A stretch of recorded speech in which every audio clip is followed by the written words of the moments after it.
Lelaki yang merosakkan kenderaan utiliti sukan SUV milik Pusat Khidmat Ahli Parlimen Seri Gading Sabtu lalu dihadapkan ke Mahkamah Magistrate di Batu Pahat pada 15 Mei.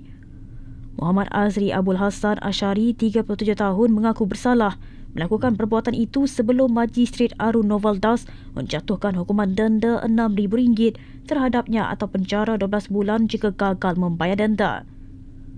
Mahkamah juga memerintahkan tertuduh membayar pampasan RM5,000 kepada Pusat Khidmat Ahli Parlimen Seri Gading atau penjara 4 bulan. Bekas guru taska itu dituduh sengaja melakukan khianat dengan merosakkan kenderaan sehingga kerugian RM7,530 di Dewan Haji Aminul Huda, Parit yakni pada 11 pagi 10 Mei lalu. Kesalahan didakwa mengikut Seksyen 427 Kanun Keseksaan. Pendakwaan dikendalikan Timpalan Pendakwa Rakyat Farah Wahidah Muhammad Sharif, manakala tertuduh diwakili Peguam Tan Song Yan. Sementara itu, Ahli Parlimen Seri Gading Aminul Huda Hassan turut hadir bagi mendengar prosiding itu. Sejurus selesai, tertuduh memohon kebenaran bersua muka dengan Aminul Huda untuk memohon maaf atas perbuatan dilakukan.